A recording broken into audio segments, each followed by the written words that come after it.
everyone, welcome to the course of Digital Signal Processing. Today we will continue our chapter number 2 and lecture number 3. In previous two lectures we have talked about discrete time signals, discrete time systems, we have discussed the properties of discrete time systems, and we finally talked about convolution and LTI system. In today's lecture we will look into convolution further, and then we will talk about the properties of LTI system. So let's get started with today's topic. So in this slide we will compute the convolution sum of two signals that are given to you. So you can see that we have h of n, there is a response, and this response is between 0 and n minus 1. So this is finite impulse response, and it depends upon the value of n, that how many samples are going to be in h of n. Then we have this x of n signal, which is exponential, and exponential on the right side only because of the u of n. So we have to find out the convolution sum of these two signals, x of n, h of n. So for that we need to obtain x of k first and h of n minus k. So clearly we can see from these two signals that output will be 0 for n less than 0, because there will be no overlap, because this signal starts from 0 and goes towards n minus 1. Say n is equal to 5, so this signal starts from 0 and goes towards 4, so only on the positive side, and this signal also goes on the positive side. For example, if I draw h of n will be 0, 1, 2, and let's say this is n is equal to 4, so this will be 3. So this is h of n, and if I draw a raised power n u of n, it is going to be this signal 1, then increasing, and it will increase, and it will go towards infinity. So if I multiply these for n less than 0, output will be 0. Okay, so now we have overlapping in the region. So this is the formula. If I multiply x of k with h of n minus k, because this is only 1 and this signal is a raised power n. So if I write x of k, so the multiplication of two sequences will be a raised power k, because we are replacing this independent variable n with k. So we have to obtain x of k first of all, and then we have to obtain h of n minus k. So h of n is basically 1, and this is a raised power n u of n. So the multiplication of these two will be simply a raised power k. Okay, so now, so between 0 and n minus 1, we know that there will be overlapping from 0 to n minus 1. So this is 0 to n minus 1. If we multiply, the summation will start from 0, because the first point that will convolve will be 0 to n minus 1. So we have this interval 0 to n. Okay, and it depends like where we are going to end this convolution. So 0 to n minus 1, this is our first interval. So let's move on to next slide. So this is x of k. So this signal, you see, this is decreasing. So okay, so previously I have drawn x of k like this, sorry, x of k like this. So it will be increasing if a is greater than 1. If a is less than 1, so it will be a decreasing sequence. So this is our x of k, and this is h of, so h of n was like this, 0 up till n minus 1. So if this is h of n, h of minus k will be like this, 0, like this, 0 minus n minus 1. Okay, so if I write h of n minus k, it is going to be like this, 0 point will be shifted to n, then we have many samples, and then finally point will be h of minus and minus 1. So this is shifted, this is shifted. So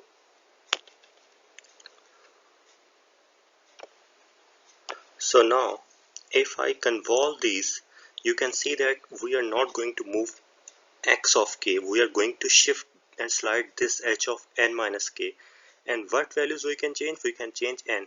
So we know that if I move n to this point right side and this point is still on the left side, there will be a convolution. So we can say that if n is greater than 0 and n is less than n minus 1, so one overlapping is this is known as partial overlapping. Okay, this is known as partial overlapping. You know that one signal is finite and other signal is infinite. So in that case, we have first of all one interval that is no overlapping, which we have already discussed, and then we will have partial overlapping. So this is partial overlapping. Here we have full overlapping. You see that if I say that n minus n, this point is greater than 0, this point is greater than 0, okay, then we will have full overlapping. So you can see that we have full overlapping. All these samples are multiplying with these samples. So this is full overlapping. Okay.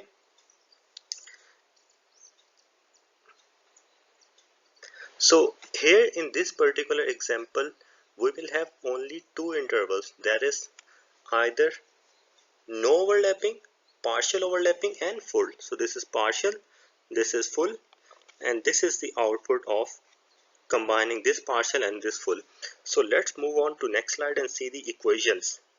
So before I start, you must need to know what's the formula of geometric series.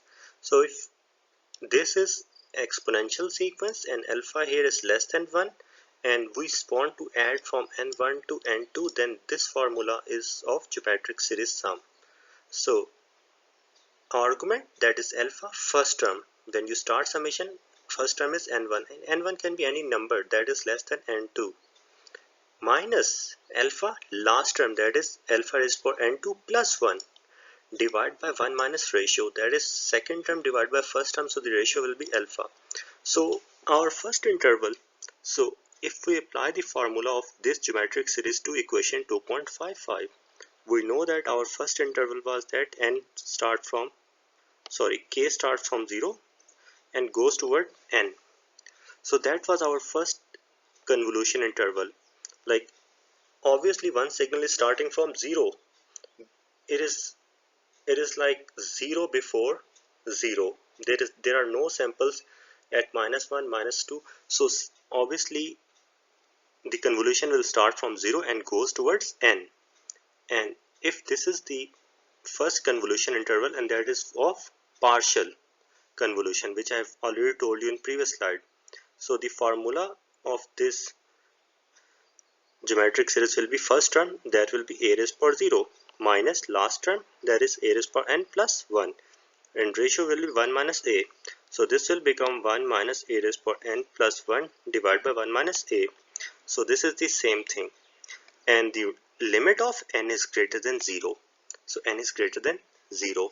So if I shift n greater than 0 and n is less than n minus 1, so there will be partial overlapping. Okay, you got this point? So let me wrap this out and let's move on to next interval. The next interval is of, so finally 2.10. If you see, the second figure shows two sequences. In that sequence we saw that there is full overlapping. Okay, so n minus, so we have n minus 1. This was our 1 point. Okay, so if I simplify, this will become n minus n plus 1.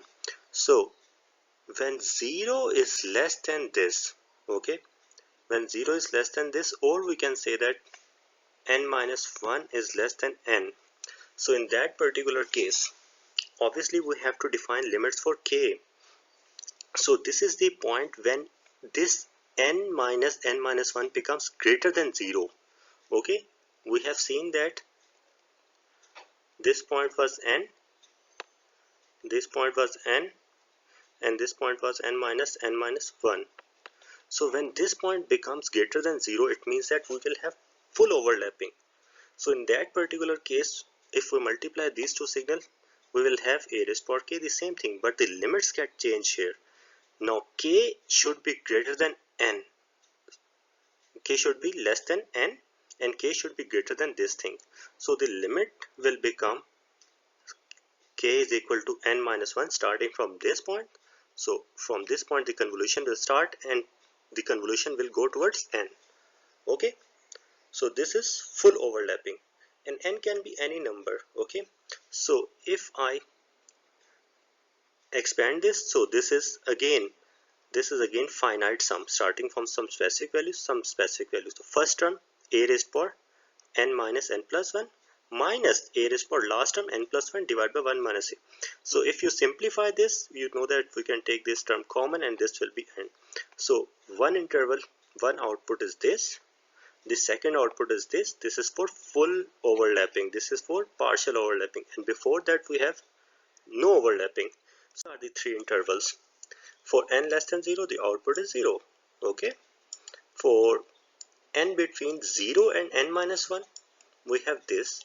And when n minus 1 is less than n, this is simply the same thing, that n minus 1 should be greater than 0. So if you simplify this, it will become n minus 1 less than n. So same thing. So this is the overall output. Now you can draw this by giving values to n, small n. So for example, if capital N is equal to 5, this will start from 0 and we have to give 0 to 4 values to n, and this will be like 4 less than n. Okay, so you have seen that in that particular convolution we have one signal that was finite and the other was infinite. So we have only 3 intervals. What if we have 2 finite signals? If we have 2 finite signals, keep in mind we will have one interval in which we have no overlapping. So no overlapping if both the signals are finite. Then we will have partial overlapping, then we will have full overlapping, then we have partial overlapping, and then finally we have no overlapping. So starting from left, move towards left. Okay, sorry, move towards left. Then move towards right, slowly. So a point will come when you will have full overlapping, and then a point will come when you will have no overlapping. So first move on the left, then start to move on the right, and it's just like your one hand is still and the other hand is moving.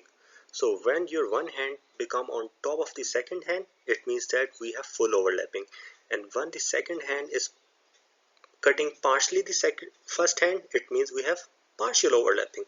So there are many ways of computing the convolution. For example, you can also compute the convolution by simply multiplying two sequences. Let me show you how you can do that. So if you have finite length sequences, there are many ways. The one we did was graphical method. For example, we have x of n is equal to, let's say we have sequence 1, 2, 3, and this point corresponds to 0, and h of n is equal to 4, 5, and this corresponds to 0. So we can draw this sequence. This is just an example. You can have any sequence of finite length. Maybe x of n can have 10 samples and h of n can have 15 samples. I'm just doing it because I have limited space over here. So 1, 2, 3, 1, 2, 3, and this is 0, and this is x of n. Okay, and h of n is 0, 1, this is h of n, and this is 4, 5. So I know that if I convolve these, this 0 will multiply with 0 and the output will be 4. So what I have to do, I have to write this sequentially 1, 2, 3, and I will write 4 and 5 here. Then I will simply multiply. I know that this is x, this is h. I will simply multiply these two. I know that 5 multiplied by 3 is 15, 10, and this is 5. And then I have to make a space. 4 multiplied by 3, 12. 4 multiplied by 8, 2 is 8. And then I will have 4 multiplied by 1, that is 4. So if I add them, this will become 4, 13, 22 and 15. So I know that 0 multiplied by 0 was 4. So this is 0 at 0 index, that is at 1, this is at 2, and this is at 3. So the output y of n will be this simple multiplication method. So this is multiplication and this is kind of a shifting, and then we have addition. So all of the operations are performed. So it will be like output will be 4, 13, 22 and then 15. This is 15, this is 22, this is 13 and this is 4. Please draw them clearly. We usually put hollow circle on top of these. So this is 0, 1, 2, 3. So I can also tell what will be the length of convolution. The length of convolution, keep in mind for finite sequences, length of convolution, it is m plus n minus 1. So m is the length of x. How many samples are there? 1, 2, 3. So 3 plus how many samples are in H2? Minus 1. This will become what? 5 minus this will be 4. So you can see we have 4 samples at the output 0, 1, 2, 3. Okay. And we can also find out the starting point of the convolution. Starting point of the convolution is minimum of x plus minimum of h. So the convolution will start from here. So the minimum of h is 0 and x is 0. So convolution will start from 0 and goes towards maximum of h, maximum of x plus maximum of h.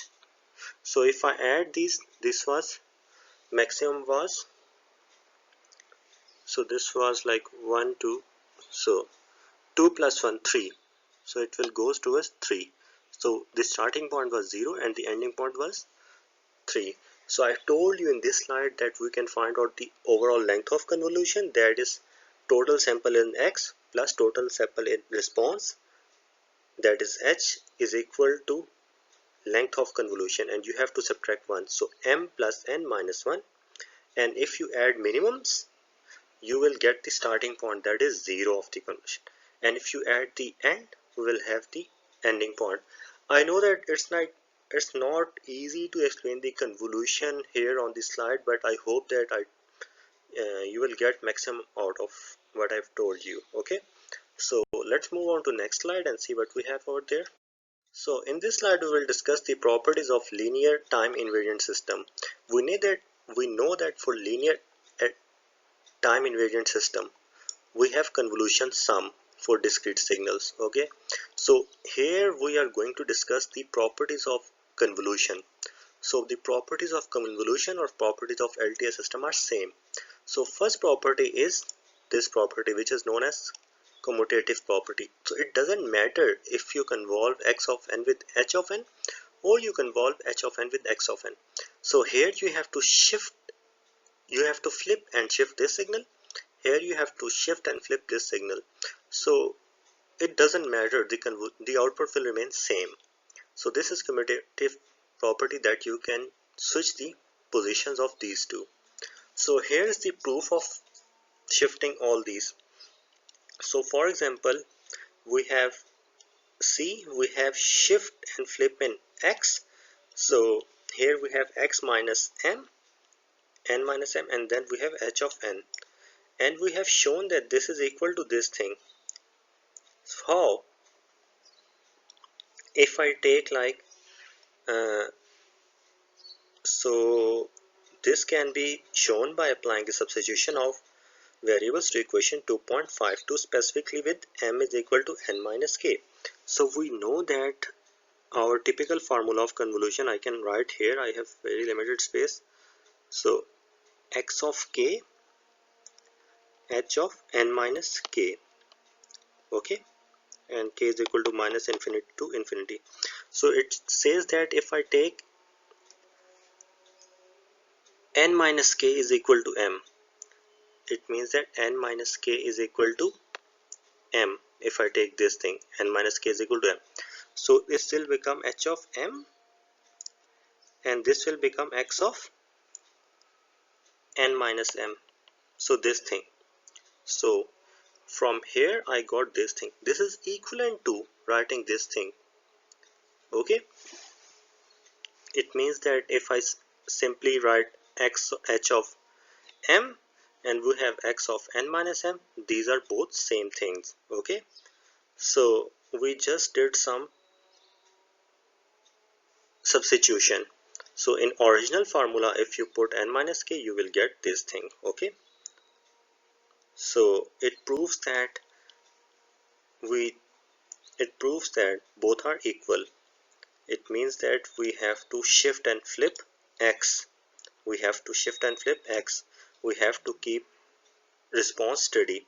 So here we have just rearranged them, writing h of m before x of n minus m. So this is basically h of n convolving to x of n, because before this it was x of n convolving to h of m.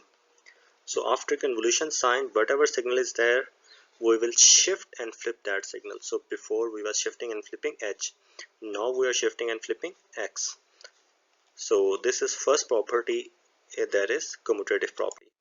And the next property is distributive property. It means that convolution can be distributed. So for example, if you have two systems, you have one input and that input needs to be passed from two systems. So for example, we have this kind of a arrangement. Sorry, I can rub this and I can redraw it for you. For example, we have this kind of situation. This is first system, this is second system, and then we have output here. So what we can do, we can add this and this. So it is easier to convolve x with this one and this one. So here you can see we are adding, because addition is easier. So we are adding these two, and whatever the overall response, we are convolving this with x. The other way is that I can convolve x with h1 and then I can convolve x with h2. So this is distributed, like distributing the input on two impulse responses. Okay, so distributing the input on two impulse responses. So this is distributive property. You can also do this thing. Now this is for parallel connections. Okay, this is for parallel connection. And in cascade connection, this is cascade. In cascade connection, the response will multi-convolve. Okay, so for cascade, I mean, for example, this is one response, then we have second response, and then for example, this input needs to go from this system, then this system. Okay, so the overall impulse response will be first solving these two. So I have to convolve these two and then I have to convolve the input with response. So this is for parallel system and this is for cascade or series system. Okay, so let's move on to next slide and see what we have there. So you can see here three linear time invariant system with identical. So the impulse response of all these are equal. So this is first impulse response, this is second impulse response, and this is input. So according to the commutative property, we can switch. It doesn't matter if we convolve x with h2 and then convolve with h1. And what if we just convolve these two first? So here we have these two convolve and we have response. So the output will be same. Output will be same of all these three. And this is only possible because we know that h1, h2 are linear and time invariant. These systems are linear and time invariant. Only then we can like reorder them. So all these are example of cascade. This is cascade system, series, and then we have solve these two series. So let's move on to next slide. Here we have parallel connections. Okay, so this is kind of a distributive property. One system, two system. So either what I can do, I can convolve this with this, and I can convolve this with this, and then I can finally add them. Or other way is that simply add two impulse responses, add these two, and then whatever the net impulse response is, convolve this with x of n. So this is parallel combination of LTI time invariant system and equivalent system. So this is an equivalent system. Okay, in parallel connection, the system have the same input and their outputs are summed to produce the overall output. So the impulse response is added here. Okay, let's move on to the next slide. So in addition to the distributive property, associative property and commutative property, I forgot to mention that cascade is basically associative. Okay, cascade is basically associative. There are a number of other properties as well. The other property of linear and time invariant system is whether the system is stable or not. So we know that if the system is stable, the impulse response, that is h of k or h of n, must need to be what? It must need to be absolutely summable. So we have to sum the impulse response, that is starting from minus infinity to infinity. Whatever the values of impulse response, we are going to add the amplitudes. Here we are going to add the amplitude. So if it becomes less than infinity, it means that our impulse response is stable. Okay, so we have to sum the impulse response. So there is a simple proof, like this is the formula of convolution. Everybody knows that h of k x of n minus k. We have to take mod on both sides. So if I take mod on both sides and then I distribute mod, so obviously like 2 minus 5 plus 3 or 6, sorry, 6 plus 2 is 8, 8 minus 5 is 3, the output will be 3. However, if I take individual mod, minus 5 plus 6, the output will be 11 plus 2, there is 13. So obviously 3 is less than 13, so here we have distributed the magnitude, this absolute, on x of h of k and x of n minus k. So accordingly we can say that we know that if input is bounded, x of n is bounded, it means that this thing is bounded. If input is bounded and input is less than some value b of x, then according to the formula, output will be less than b of x. So only thing I need to care about is that, so the formula that left behind is this. So this is the same thing which is here, that input is bounded. The only thing that we need to care about is that the impulse response is bounded. So if impulse response is less than infinity, so the system will be stable. So let me recap it for you. For a system to be stable or the impulse response to be stable, the impulse response must need to be absolutely stable, summable, sorry. So we have two items in convolution formula. One is response and one is input. We already know that if input is bounded, output will be bounded. Okay, so x of n is bounded, it means that x of n is less than b of x. So we can substitute b of x in place of x of n minus k, which is just a shifted version. So according to this formula, this is okay. The only thing need to care about is that impulse response is less than infinity. So this is the condition for stability of LTI system. And next we will look into the causality of LTI system. So LTI system will be causal if impulse response is 0 for n less than 0. It means that if impulse response is only defined for positive side, okay, it is 0 here, so the impulse response will be causal. What about this impulse response? This impulse response is not causal because it is defined at -2 and -1. So if the impulse response is 0 at n less than 0, this is causal impulse response. Okay, we can say the impulse response of the system is causal, so it must not be defined for negative numbers. Okay. So here we have examples of few impulse responses. So this is the ideal delay system. So all you need to do, we know that the ideal delay system is defined as x of y of n is equal to x of n minus nd. All you need to do for finding out the impulse response, you need to replace the input with delta function or impulse. So the output will be response. So this is the impulse response. Secondly, we have seen moving average system. So in moving average system, we have replaced the input with delta function, and we know that this delta function will be 1 in this interval between m1 to m minus 1. We know that this will be 1. Why this will be 1? Because delta impulses are shifting. So we can write this from minus m1 to m2. The function is only this, and other than this it is 0. Likewise, for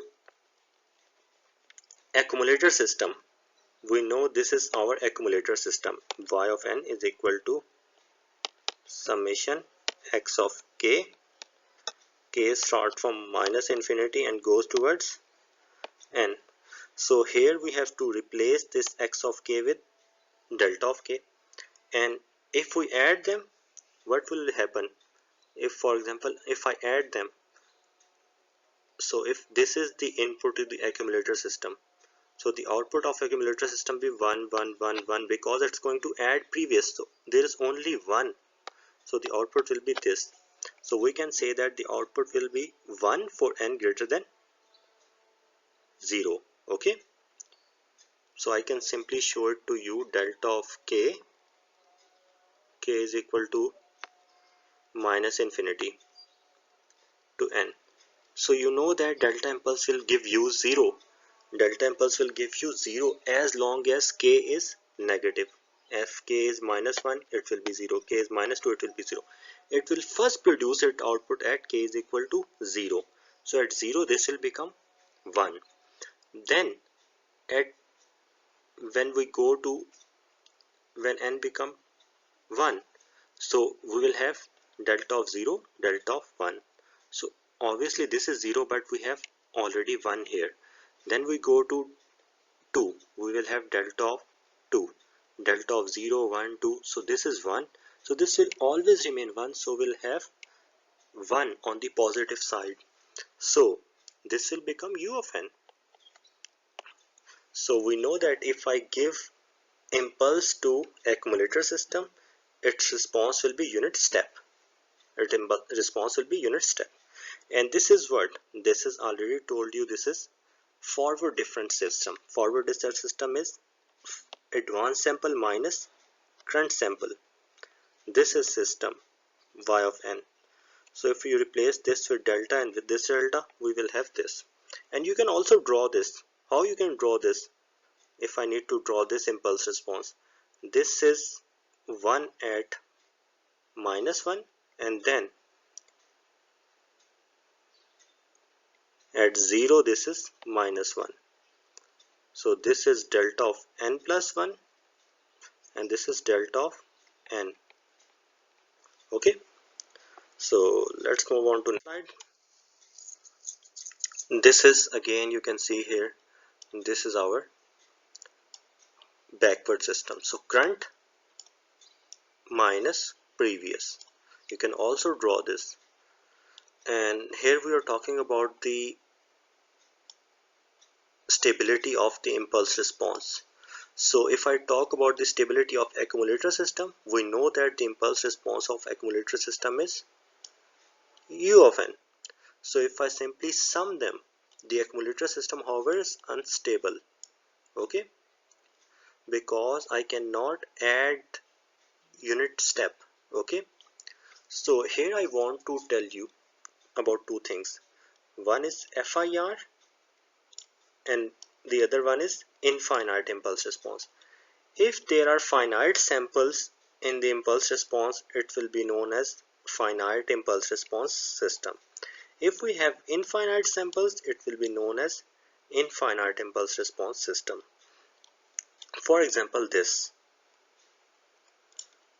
Obviously, if the impulse response of system is a raised to power n, we know that this is infinite because we can have any value of n. However, if a magnitude is less than 1, if a magnitude is less than 1, okay, then we can use the geometric formula. So this is infinite series starting from 0 and goes towards infinity. So the formula for this will be first term a raised to power 0 will be 1 divided by 1 minus ratio. So this is infinite series, but the sum will be less than infinity. You can check it yourself. For example, the value of a is 0.5. The value of a is 0.5 and I sum it from 0 to infinity. So as per formula, because if the power of a will, obviously a is 0.5, so the power will be 0, 1, 2, 3. So when the power will increase, the number will automatically decrease. 0.5 raised to power 100 will be a very small thing. So we can use this formula, first term divided by 1 minus ratio. Okay, this is the infinite series formula. So 1 minus 2, we know that, sorry, 1 minus 0.5. So 1 divided by 0.5, this will become 2. So if I add this a raised to power n from 0 to infinity, the overall sum will be 2.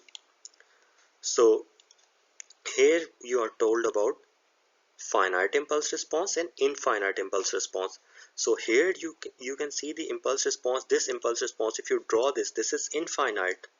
This will start from 0 and goes toward infinity. So this is infinite impulse response. Here the finite impulse response, this is finite impulse response because these are just two samples. At 0 it is 1 and at n minus 1 it is minus 1. Okay, so this is finite impulse response, this is infinite. And here we are talking about that for ideal delay. I can read it for you. For ideal delay, moving average, forward difference, backward difference, it is clear that if I sum this, the impulse response has only finite number of non-zero samples. So only finite number of non-zero, two samples here. Such systems are called finite duration impulse response. So where the samples are infinite, it will known as infinite impulse response. Okay, now the accumulator system impulse response is infinite because I cannot sum the impulse. I cannot sum this. H of n is equal to u of n. Can you sum this? No, I cannot sum this because u of n starts from 0 and goes towards infinity. So the sum will be 0. Okay, sum will be infinity. So that was about finite impulse response and infinite impulse response, or you can say finite duration or infinite duration. So in this slide we will talk about the concept of convolution. So for example, this is our system, which is ideal delay system, and the impulse response of this system, you already know that you just have to replace the input with delta of n minus nd. So we know that if the impulse response is this and I convolve this x of n with this, what will happen? This is equivalent to delta of n minus nt. Which property is this? I just told you this property is commutative property. So if you convolve x of n with delta of n minus t, you will get x of n minus t. So output will be this. Okay, there is convolution of shifted impulse sequence with any x of n is easily evaluated by simply shifting x of n by displacement. So whatever the signal here is x of n, if you convolve this with shifted impulse, the input will be shifted by that number. Okay, so this is only applicable with again LTI system. Okay, let's move on to. So here you have forward difference and followed by one sample delay. So forward one sample delay is delta of n minus 1, Forward difference is delta of n plus 1 minus delta of n. It means advanced sample minus previous sample. Okay, then we have one sample delay convolving with forward difference. Okay, and then we have backward difference. It means current minus previous sample. So all these are equivalent. The output of all these are equivalent. How? If I convolve delta of n minus 1, n plus 1 with delta of n minus 1, it means that I want to give a delay in delta of n plus 1. So the delay in n plus 1 will be delta of n, and the delay in delta of n will be delta of n minus 1. So this is this thing. Now again, delta of n minus 1 convolving with delta of n plus 1. It means I want to advance delta of n minus 1. So advance means delta of n. Then if I convolve this with this, it means that what I have to do, I want to delay delta of n minus 1. So all these are equivalent. Equivalent system found by using commutative property. So this is commutative. Okay, so you can solve it yourself. All you need to do, you must need to know the equation. The equation of forward difference is what? I have already told you, advanced sample minus previous sample. So if you need to find out the impulse response, you just have to replace delta x with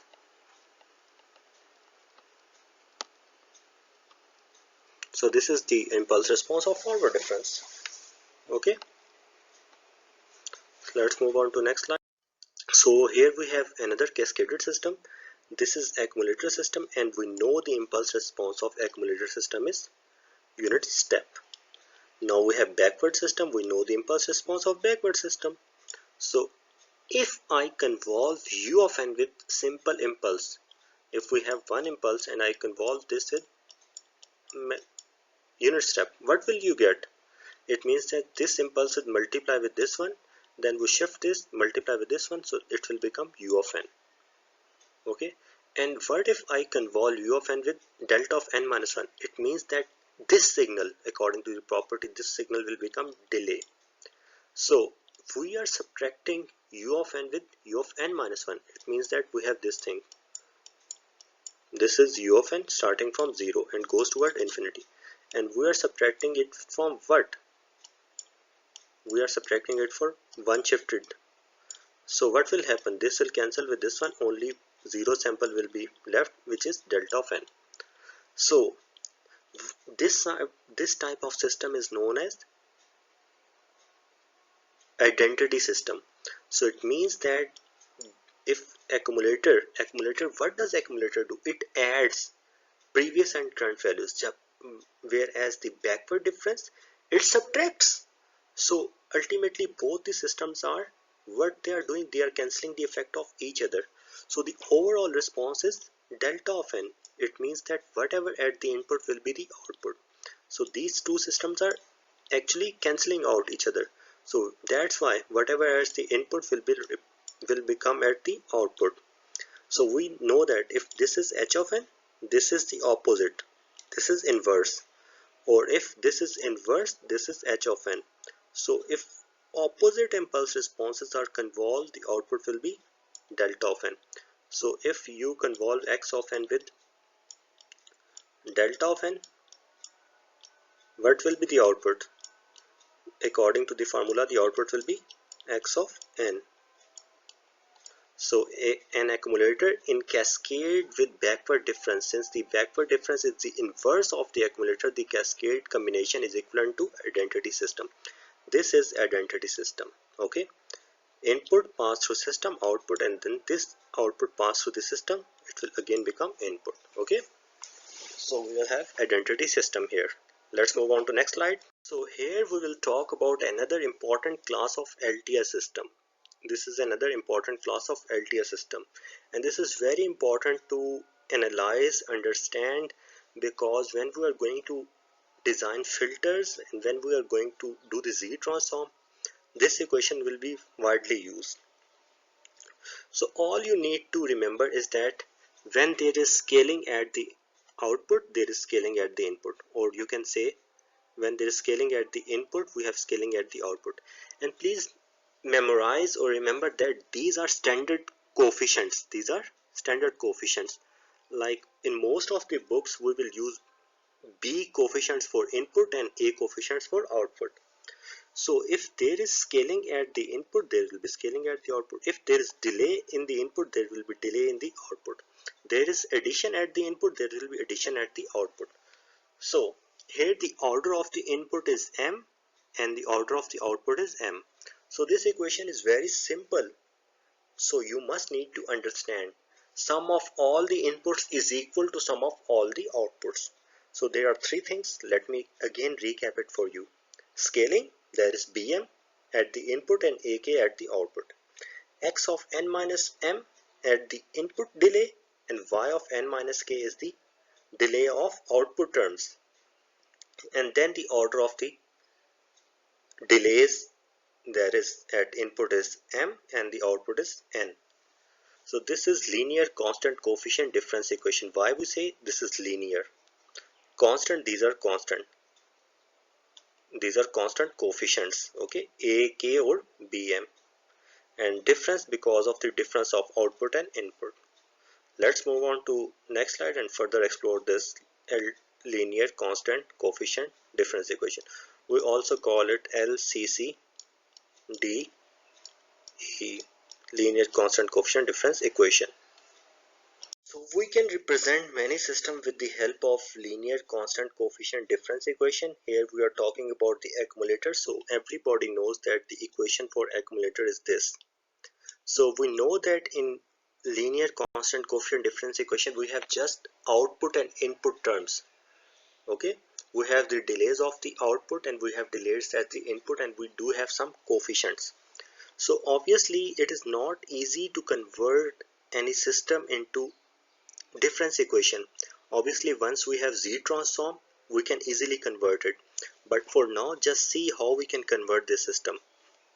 So we know that if the sum goes to n minus 1, if the sum goes to n minus 1, we will have y of n minus 1 here.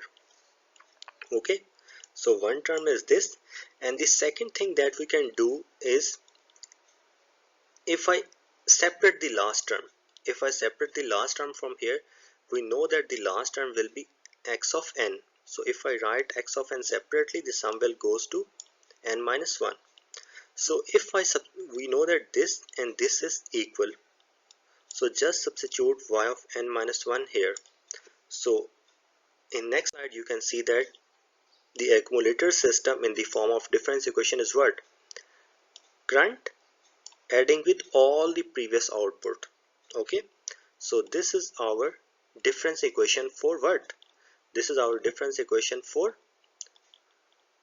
accumulator system. So if I rearrange, if I put all the outputs on one side and input on the other side, so we can note that the coefficient B naught here will be 1. Here the coefficient A naught is 1 and A1 is minus 1. So you have to compare this with general equation. Compare this with general difference equation, which is in previous slides. Okay, so this is the recursive block diagram of this equation. So you can see we have input. Input is adding with output previous delay. So if this is output, if we use delay, this is y of n minus 1. Y of n minus 1 is adding with these two gets add and they will produce output. You have to do example 2.15 yourself. Okay, so we have compared the coefficient. These are coefficient. The order of input is 0, the order of output is 1. Let's move on to next slide.